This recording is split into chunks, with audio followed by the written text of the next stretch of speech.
चलिए दोस्तों, इस वीडियो में हम बात करेंगे कि वेल्डिंग के लिए कौन-कौन से उपकरण की ज़रूरत है। सर, उपकरण का मतलब देखो मैं बताता हूँ। उपकरण का मतलब बेटा वेल्डिंग करने के लिए जैसे सोल्डरिंग बेटा छोटे लेवल पे होती थी, ये बड़े लेवल पे होगी। तो उसके लिए क्या चाहिए कि जैसे वेल्डिंग मशीन सेट चाहिएगा। सर, इसका मतलब जैसे एसी व मशीन, डीसी मशीन और फिर रेक्टिफायर चाहिए कि नहीं चाहिए? ध्यान ये रखना है कि क्या सर हमें सब कुछ पढ़ना है? नहीं, हमें जो इम्पोर्टेंट डेटा है, जो आपके बुक में लिखा हुआ है, वो सब कुछ पढ़ना है, ठीक है? और उसके बारे में छोटे-छोटे तथ्य पढ़ने हैं और सबसे इम्पोर्टेंट बेटा चित्र का ध्यान रखना है, ठीक है? बहुत बढ़िया। तो शुरू करते हैं बेटा कौन-सा वेल्डिंग के उपकरण, है ना? आ जाइए। तो आज का जो टॉपिक है वो क्या है? वेल्डिंग उपकरण। मैं बहुत प्यार से आपको हर चीज़ समझा दूँगा। वेल्डिंग उपकरण। सर इसमें क्या ध्यान रखना है? तो अभी बताते हैं। तो ध्यान रखना पहला पॉइंट वेल्डिंग उपकरण में क्या-क्या यूज़ लेते हैं? वो वाले सामान जो वेल्डिंग प्रक्रिया में काम आते हैं। तो वे उपकरण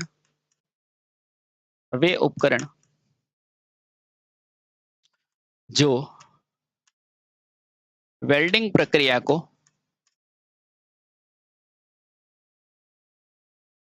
क्या करते हैं बेटा? आसान बनाते हैं। आसान बनाते हैं। सर ऐसे उपकरण कौन से हैं? तो ध्यान रखना बेटा ऐसे उपकरण हैं जैसे कि वेल्डिंग मशीन सेट। इसमें कौन-सा उपकरण पढ़ेंगे हम? हम पढ़ेंगे welding machine set. Welding machine set, है ना? वास्तव में बेटा इसका नाम वेल्डिंग मशीन सेट क्यों है? क्योंकि ये वेल्डिंग करने वाला क्या है? मशीनी सेट है। ठीक है? बहुत बढ़िया। अब ये मशीन सेट कितने प्रकार के होते हैं? 2-3 प्रकार के होते हैं। ठीक है? अच्छा, पहला पॉइंट ये ध्यान रखना, ये वेल्डिंग मशीन सेट करती क्या? कुछ ना कुछ तो करती होगी ना? हाँ सर, बिल्कुल करती है। तो ध्यान रखना बेटा, ये वेल्डिंग मशीन द्वारा क्या होती है, बनाने का कार्य होता है। सर आर्क क्या होता है? आर्क होता है बेटा जो वेल्डिंग को करता है ना, वो फ्लक्स आर्क कहलाता है। ठीक है? तो ध्यान रखना बेटा, आर्क वेल्डिंग में आवश्यक आर्क बनाने का कार्य किसका होता है? इसी का होता है। पहला पॉइंट ध्यान रखना, जैसा कि हमें ज्ञात है, इस मशीन सेट द्वारा इस मशीन सेट द्वारा आर्क वेल्डिंग में आर्क वेल्डिंग के लिए क्या बनाया जाता है साथी? उचित धारा तथा वोल्टेज बनाया जाता है। उचित धारा वोल्टेज क्या? अभी बताता हूँ। तथा वोल्टेज वोल्टेज का निर्माण निर्माण होता है। अब सर मुझे बताओ, सर ये उचित वोल्टेज का निर्माण होता है, धारा का होता है, पर ये उचित वोल्टेज होती क्या है? तो उचित वोल्टेज का मतलब क्या होता है बेटा? वेल्डिंग करने के लिए ज़्यादा करंट चाहिए, है ना? अभी मैं लिखाऊँगा। तो बेटा वो क्या बनाती? ये मशीनें बनाती। ठीक है? चलिए बहुत सही। अब ध्यान रखना बेटा, तो इन्हीं मशीनों का सेट ही क्या कहलाता है? वेल्डिंग मशीन है। अब ये कितने प्रकार की होती है? तो बोलना, यह मुख्यतः कितने प्रकार के होते हैं? 3 प्रकार के होते हैं। प्रकार की होती है। क्लियर? Yes sir. सर कौन-कौन सी होती है? तो पहले प्रकार की जो मशीन होती है, यानी मशीन सेट होता है, वो कौन-सा होता है? AC welding transformer. AC welding transformer. नाम सुना हुआ है? यस सर, बिल्कुल सुना हुआ है। ठीक है। दूसरे प्रकार की मशीन कौन-सी होती है? सर दूसरे प्रकार की जो मशीन होती है, वो आती है DC welding motor. DC welding machine. और तीसरे प्रकार की जो एसी को डीसी में बदलती है, वो कौन-कौन सी होती है? तो बेटा उसका नाम क्या है? उसका नाम है वेल्डिंग रेक्टिफायर। तीसरा कौन-सा है? Welding rectifier. वेल्डिंग करने वाला रेक्टिफायर। बात समझ में आ गई? आ गई। क्या ये तीनों नाम याद रह जाएँगे? हाँ सर, ये तीनों नाम किसके हैं? ये मशीन सेट के हैं, जो मेरे को जितनी ज़रूरत होगी उतना वोल्टेज बना के देगी, उतनी धारा बना के देगी, खत्म बात। ठीक है? चलिए, बहुत ही बढ़िया। ठीक है? अब ये भी अलग-अलग प्रकार के होते हैं, जैसे कि इंजन, हाइड्रो वगैरह उन सब के बारे में भी हम पढ़ेंगे, डोंट वरी, ठीक है। पहला पढ़ते हैं, पहला क्या है, एसी वेल्डिंग ट्रांसफार्मर क्या होता है। चलिए, तो ये रहा साथी आपका एसी वेल्डिंग ट्रांसफार्मर। सबसे पहले मुझे सिंपल सा बताओ, ये किस सिद्धांत पर कार्य कर रही होगी, एसी के सिद्धांत पर, और एसी खुद किस सिद्धांत पे काम करता है, प्रेरण पर। ये रहा साथी, यानी कि यहाँ से जब आप धारा दोगे तो बेटा वही ट्रांसफार्मर की तरह क्या होगा, यहाँ पर एक क्या होगा, प्रेरण पैदा होगा, है ना, ईएमएफ पैदा होगा, यही होगा, ठीक है, बहुत बढ़िया। तो पहला पॉइंट ध्यान रखना है एसी वेल्डिंग में कि इसमें इसका प्रमुख कार्य क्या होता है, इसका प्रमुख कार्य किस पर निर्भर रहता है, ट्रांसफार्मर द्वारा। तो लिखना, इसका प्रमुख कार्य किस पर निर्भर होता है बेटा, ट्रांसफार्मर पर निर्भर होता है, ट्रांसफार्मर पर निर्भर होता है। इस तरह की मशीन देखोगे बेटा आप जब जाओगे ना, तब निर्भर होता है। अब ध्यान रखना बेटा, अगर ये ट्रांसफार्मर है तो बेटा ये क्या है सर, ये वाइंडिंग है। सर वाइंडिंग है तो सर इसका प्रतिघात भी होगा, है ना, और इसी प्रतिघात को क्या कहते हैं बेटा, प्रेरणिक प्रतिघात बोलते हैं, रिएक्टेंस बोलते हैं, है ना। तो ध्यान रखना बेटा, यह ट्रांसफार्मर, भैया इसके अंदर भी तो रजिस्टर और इंडक्टर दोनों ही होंगे, तो इसमें ज्यादा गुण क्या होना चाहिए बेटा, प्रेरण का, यानी कि रिएक्टेंस का ज्यादा गुण होना चाहिए, और बेटा इसीलिए बोला जाता है यह ट्रांसफार्मर हाईली हाईली क्या होने चाहिए, यानी कि बहुत ज्यादा क्या होने चाहिए बेटा, रिएक्टिव होने चाहिए, रिएक्टिव होने चाहिए। सर ऐसा क्यों, ताकि प्रेरण की क्रिया आसानी से की जा सके, ठीक है, बहुत बढ़िया। अब इसका कार्य क्या है, इसका कार्य है बेटा, जो भी आपका उच्च वोल्टता और लो करंट की सप्लाई है उसको लो वोल्टेज और उच्च में बांट देना। देखो यहां से अपने आप बाहर से क्या दे रहे हो सर, हाई करंट दे रहे हैं, और हाई करंट है तो बेटा ये क्या हो जाएगी, धारा कम हो जाएगी, है ना।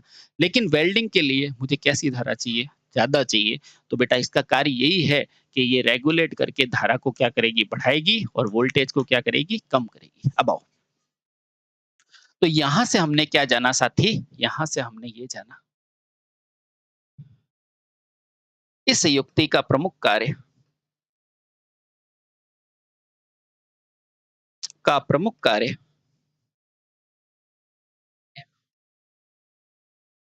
उच्च वोल्टता, उच्च वोल्टता तथा निम्न धारा को, निम्न धारा को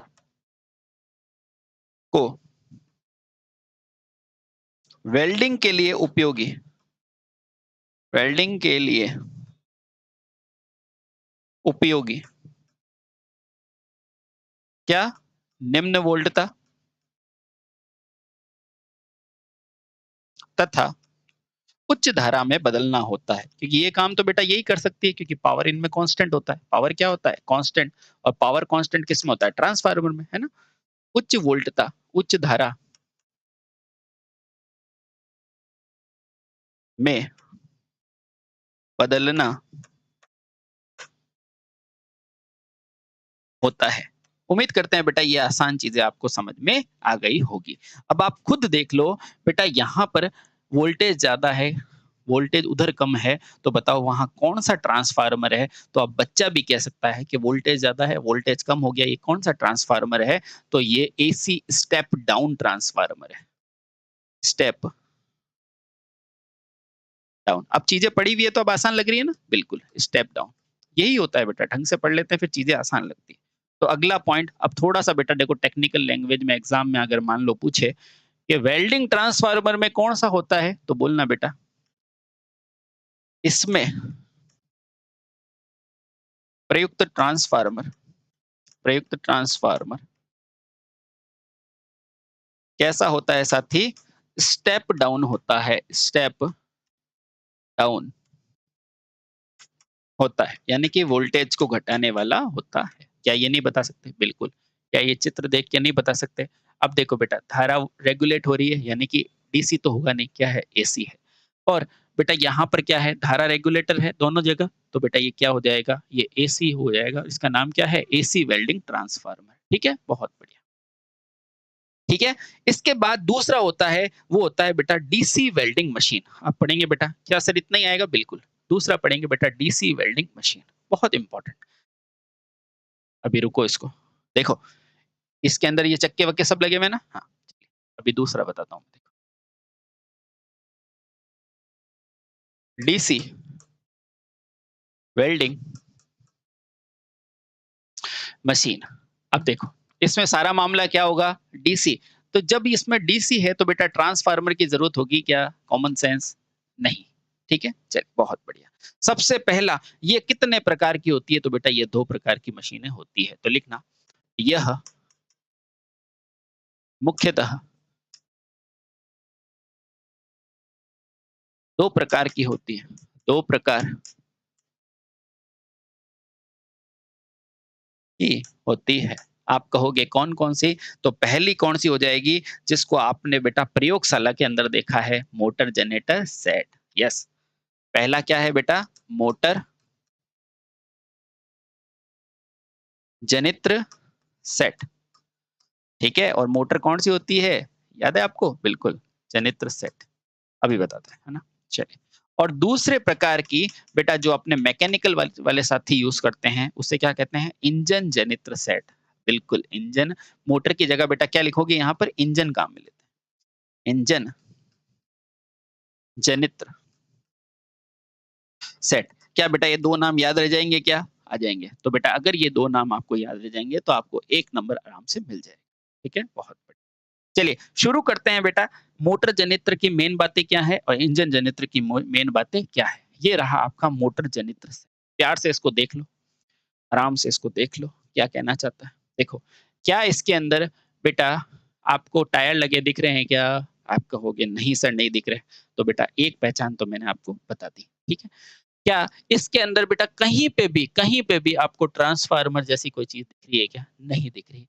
और बेटा ध्यान रखना, इसका थोड़ा बहुत आप पहचानने की कोशिश करो, ये क्या चीज़ है? ये आपने प्रयोगशाला में भी देखी है ना?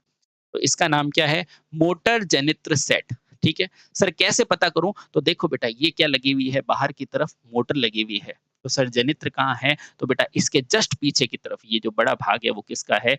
जनित्र का ही है। यहाँ से सप्लाई है और बेटा ये वो वहाँ से क्या हो रही है? कनेक्ट हो रही है। ठीक है? बस। और यहाँ की जो इसकी फ़ील्ड है ना, उसको यहाँ धीरे-धीरे रेगुलेट किया जा रहा है। ठीक? चलिए बहुत बढ़िया। क्या याद करना है? तो ध्यान रखना बेटा, सबसे पहले तो इसे चलाते किससे है? तो ध्यान रखना बेटा इसे चलाने के लिए हमें किसकी ज़रूरत होती है? स्थिर गति की ज़रूरत होती है। तो पहला पॉइंट ध्यान रखो। इस व्यवस्था में किसकी ज़रूरत होती है साथी? स्थिर गति की ज़रूरत होती है। स्थिर गति की ज़रूरत होती है। और बेटा मैंने आपको पढ़ा रखा है स्थिर गति किसकी होती है? तो आप कहोगे सर 2 की होगी। एक तो होगा डीसी शंट मोटर और दूसरा होगा प्रेरण। मुझे बताओ क्या इसमें डीसी शंट लगा सकता हूँ क्या? हाँ सर, नहीं बेटा। डीसी शंट हमेशा कांस्टेंट गति होती है और उसकी थोड़ी-सी क्या होती है ड्रूपिंग कैरेक्टरिस्टिक्स होती है। थोड़ा-सा लोड बदलेगा तो बेटा वो गड़बड़ करेगा, है ना? तो सर क्या करूँ? और डीसी की क्षमता भी फिक्स होती है। तो यहाँ बेटा इसका विकल्प क्या है? इसका विकल्प है इंडक्शन मोटर जो कांस्टेंट गति पे चलेगा। तो ये कौन-सी मोटर होगी मेरे भाई? Induction motor. कौन-सी? इंडक्शन। ठीक है? बहुत बढ़िया। तो अगला लिखो बेटा स्थिर गति के लिए इसमें इंडक्शन मोटर का प्रयोग किया जाता है। स्थिर गति हेतु स्थिर गति हेतु के लिए इसमें इंडक्शन का प्रयोग होता है। इसमें इंडक्शन कौन-सी मोटर बेटा सीधे-सीधे क्वेश्चन आएँगे, आप तो ये ध्यान रखो। इंडक्शन मोटर का प्रयोग होता है प्रयोग होता है। अगर मान लो इंडक्शन मोटर नहीं हुई तो बेटा दूसरा क्या है आपका डीजल जनरेटर, उसका यूज़ भी कर सकते हो। यानी कि डीजल इंजन का प्रयोग भी कर सकते हैं। ठीक है? इसके अतिरिक्त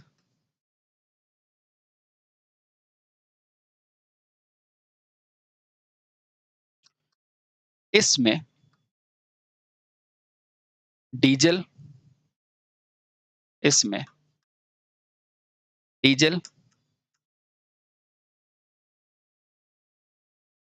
इंजन का प्रयोग भी इंजन का प्रयोग भी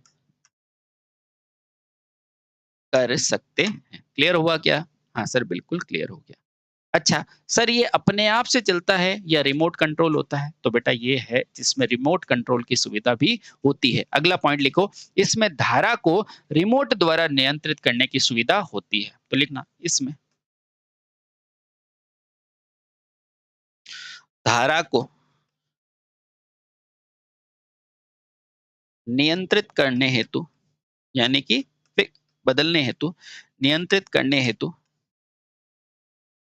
किसकी व्यवस्था होती है भैया? रिमोट की व्यवस्था होती है। ये वो पॉइंट है बेटा जो इंपॉर्टेंट है ना, रिमोट की व्यवस्था होती है। क्लियर? यस सर, बिल्कुल क्लियर। अगला ध्यान रखना बेटा, इस प्रकार के मोटर जनित्र में होता क्या है? एक मोटर होता है और एक जनित्र होता है। ठीक है, तो लिखना वास्तव में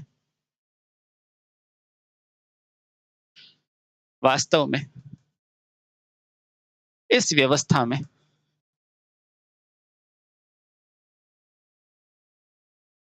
कितनी मशीन होती है? दो मशीन होती है, जिसमें जिसमें पहली, या ऐसे लिखो, जिसमें एक मोटर की तरह, अभी याद करा दूंगा, डोंट वरी, है ना, मोटर की तरह, तथा दूसरी जनित्र की तरह कार्य करती है। जनित्र की तरह कार्य करती है। सर ये जनित्र क्या होता है?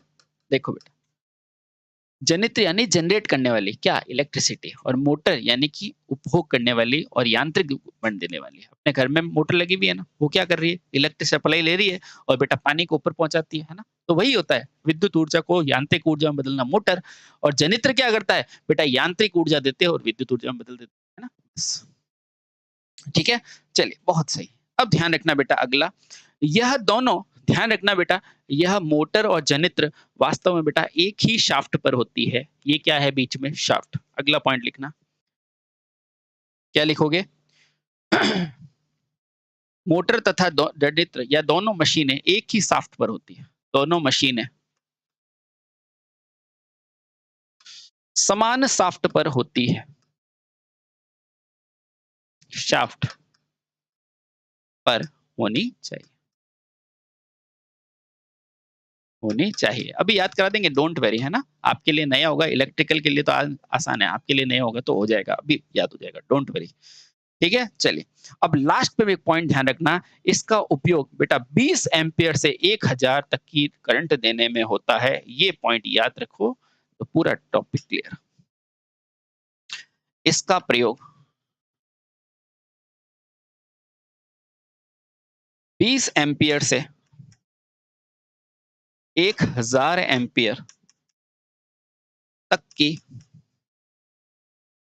धारा प्रदान करने में होता है। धारा प्रदान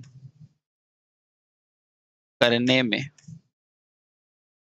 होता है। ठीक है सर, कैसे? एक बार याद करा दो तो देखो, पहला है मोटर जनित्र, इसमें देखो ये क्या लगा हुआ है, बोलो मोटर, ये क्या है? जनित्र। एक ही शाफ्ट पे है, बिल्कुल है।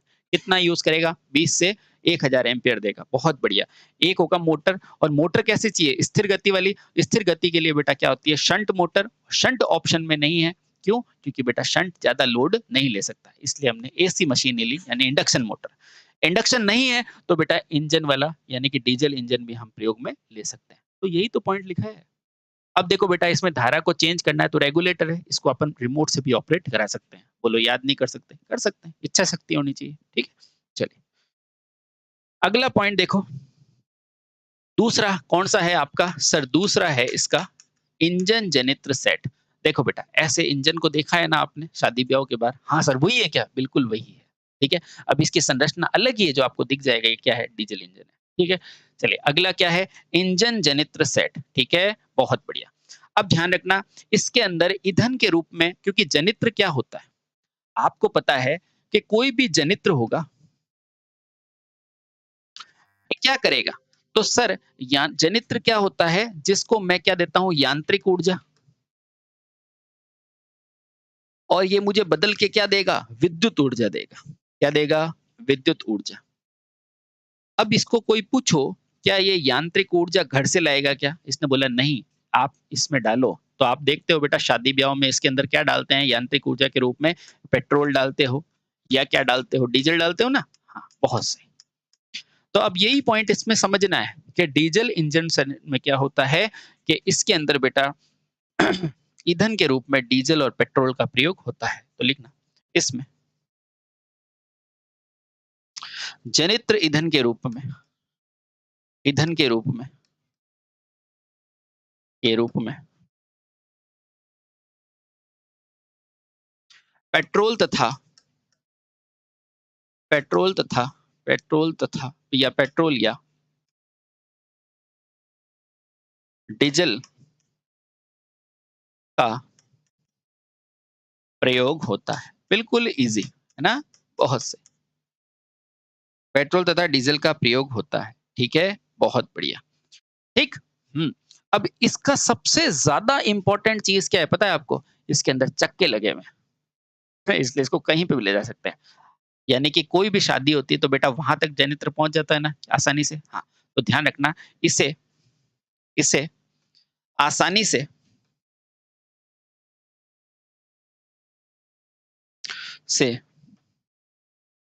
ऊर्जा के लिए, ऊर्जा उपलब्धता के लिए,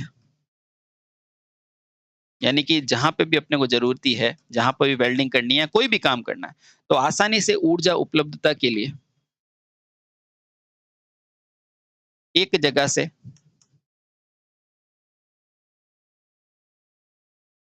दूसरी जगह ले जा सकते हैं, दूसरी जगह ले जा सकते हैं। बात क्लियर हो गई? हाँ सर क्लियर हो गई। ठीक है, बहुत बढ़िया। ठीक है, अब क्योंकि बेटा देखो एक चीज तो हमारे पास स्थिर पड़ी है और एक मूव कर रही है, तो महंगी कौन सी होगी? आप खुद ही कह दो कि महंगी कौन सी होगी, जो स्थानांतरित कर सकती है। अब क्योंकि बेटा ये स्थानांतरित की जा सकती है इसलिए क्या होता है, महंगा होता है। ठीक है, आगे लिखना अगला पॉइंट, इंपॉर्टेंट करके लिखना, क्योंकि इंजन जनित्र को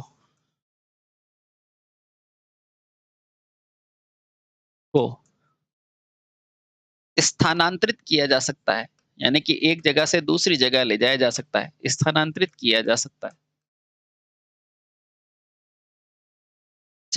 है। अतः यह दूसरों की अपेक्षा में महंगा, दूसरों की अपेक्षा में महंगा है। इसलिए तो बेटा घर के आगे लोग वो नहीं लगाते डीजल इंजन। क्यों? वो लाइट का कनेक्शन लेते हैं ना, क्योंकि वो सस्ता पड़ता है। ठीक है, डीजल महंगा कितना है, 1000 रुपए लीटर है ना। हाँ, यानी कि 100 रुपए लीटर महंगा है ना, तो बेटा कहाँ 100 रुपए और कहाँ 6 रुपए यूनिट है ना। अतः यह दूसरों की अपेक्षा क्या होता है, महंगा होता है। कुछ हानि है तो कुछ लाभ भी है ना, महंगा होता है। उम्मीद करते हैं बेटा ये चीज आपको समझ में आ गई होगी। ठीक है, बहुत बढ़िया। अब लास्ट के अंदर आपने क्या लिखा था सर, लास्ट के अंदर हमने लिखा था, देखो ये दो हो गए। तीसरा क्या है, वेल्डिंग रेक्टिफायर। सर इसमें क्या याद करना है, तो अभी बताता हूँ बेटा। ये रहा आपका तीसरा और इम्पोर्टेंट, यानी कि क्या है इसका नाम, वेल्डिंग रेक्टिफायर। सर इसकी शक्ल कैसी दिखती है, तो बेटा देखो ये ज्यादा मोटा नहीं होता है। क्यों? क्योंकि रेक्टिफायर वास्तव में क्या होता है सर, रेक्टिफायर बनता किससे, डायोड से बनता है, सेमीकंडक्टिंग डिवाइस से बनता है, तो छोटा ही होता है। ठीक है, चलिए बहुत बढ़िया। अब इसमें आपको क्या याद करना है, पहला पॉइंट ध्यान रखना, हर रेक्टिफायर का कार्य क्या होता है। अब देखो बेटा, जैसा कि हमें क्या है, ये आपको भी ध्यान होना चाहिए बेटा, ये क्या है, रेक्टिफायर। देखो जैसे हेयर ड्रायर का काम क्या होता है, बाल सुखाना है ना, उसी तरह बेटा ये जो रेक्टिफायर होता है ना, इसका कार्य क्या होता है, जो आपने एसी दी है ना, यानी कि बेटा जिसका मान प्रतिपल बदलता है, उसको एक मान यानी कि कांस्टेंट मान में लाना। सर मतलब, यानी कि एसी को बेटा डीसी में बदलने का काम किसका होता है, रेक्टिफायर का। तो बताओ वेल्डिंग रेक्टिफायर अलग से होगा क्या? नहीं। तो बेटा इसका प्रमुख कार्य प्रत्यावर्ती को दिष्ट धारा में बदलना होता है। अतः इस युक्ति का इस युक्ति का प्रमुख कार्य क्या होता है साथी?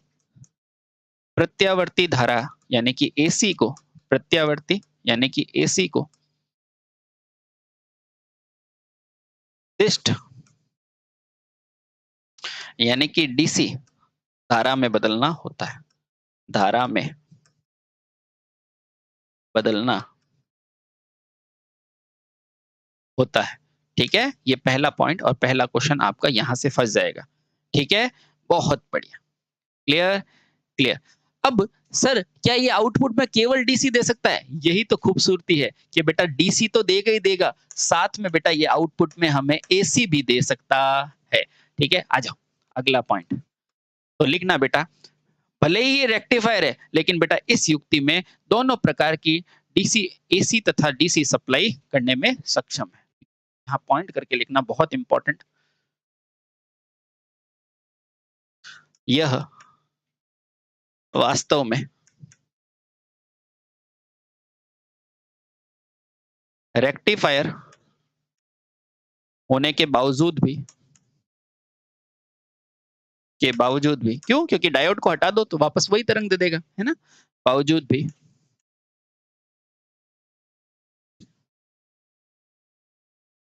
एसी तथा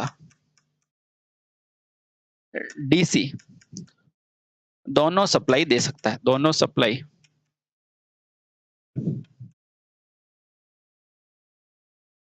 प्रदान कर सकता है।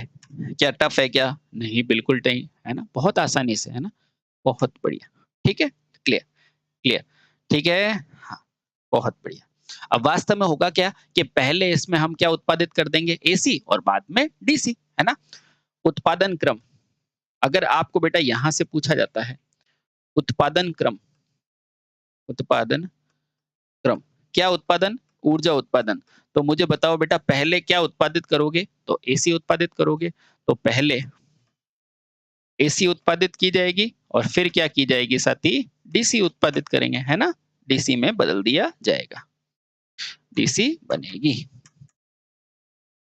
ठीक है, बहुत बढ़िया, क्लियर, बहुत बढ़िया। तो ये आपको इतना ध्यान रखना है कि आपको देखो वेल्डिंग कर रहे हो, देखो आराम से चलो, मुझे बताओ आपने वेल्डिंग करना है, ठीक है? तो वेल्डिंग बेटा बातों से तो होगी नहीं, तो वेल्डिंग करने के लिए आर्क चाहिएगी। उस आर्क को बड़े पैमाने पर उपलब्ध करने के लिए मेरे पास क्या चाहिए? Welding machine set.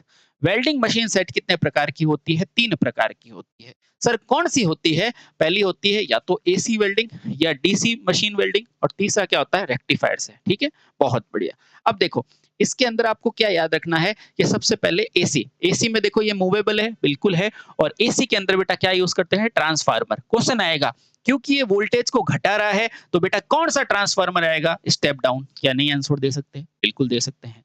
अब देखो वेल्डिंग के लिए मुझे करंट क्या चाहिए? ज्यादा, तो बेटा ये ज्यादा करंट को देता है। ठीक है, बहुत बढ़िया। डीसी, डीसी में कितना होता है बेटा? 2 होते हैं, एक तो अपने प्रयोगशाला में रखा होता है मोटर जनित्र सेट, और एक शादियों के अंदर जो इंजन होता है ना, वो भी इसका क्या है? सेट। ठीक है, बहुत बढ़िया। अब आ जाओ, इसमें क्या होता है? एक होता है मोटर, एक होता है जनरेटर। मोटर के अंदर स्पीड कैसे चाहिए? कांस्टेंट। तो कांस्टेंट के लिए क्या लेते हो? Induction motor. नहीं हो तो क्या लोगे? डीजल इंजन का प्रयोग करोगे। बात समझ में आई? आई। और धारा नियंत्रित बेटा इसमें रिमोट से हो सकता है, क्यों? क्योंकि डीसी है। ठीक है, बहुत बढ़िया। अब देखो अब इसका प्रयोग क्या होता है? बाकी सब में क्यों नहीं लिखा है सर ये? बेटा बाकी सब के अंदर डेटा चेंज होता रहता है, आप जितना डीजल जलोगे उतनी ऊर्जा जाएगी, है ना? हर चीज में। लेकिन इसके लिए बेटा क्या है वैल्यू? देखो 20 एम्पियर से लगाकर 1000 एम्पियर तक इसका उपयोग होता है। अगला क्या है? इंजन जनित्र। ठीक है, ये रहा इंजन जनित्र। इस ये सबसे महंगा होता है, क्यों? क्योंकि बेटा इसको कहीं पे भी ले जा सकते हैं, आज कहीं पे भी शादी होगा ना तो इसको मूव करा सकते हैं। ठीक है, बहुत बढ़िया। यांत्रिक ऊर्जा में ईंधन क्या डालोगे? पेट्रोल और डीजल, बस। बहुत बढ़िया। और लास्ट में बेटा रेक्टिफायर। ये रेक्टिफायर होता क्या है? जो एसी को डीसी में बदलता है, लेकिन बेटा ये सप्लाई आपको एसी भी दे सकता है और डीसी, ध्यान रखना। क्यों? क्योंकि पहले एसी को, अगर एसी जरूरत है तो बेटा डीसी में बदलेगा नहीं, आप डायरेक्ट दे दो। ठीक है, बहुत बढ़िया। और सबसे सस्ते प्रकार का भी होता है। ठीक है, चलिए बहुत बढ़िया। अब यहाँ से बेटा क्या होता है, हम यहाँ से क्या समझ चुके हैं कि बेटा कौन-कौन से उपकरणों की ज़रूरत होती है। इसके बाद हमें हमें आर्क उत्पन्न करेंगे, एसी आर्क, डीसी, उसके बारे में पढ़ते हैं हम नेक्स्ट लेक्चर में। Thank you so much.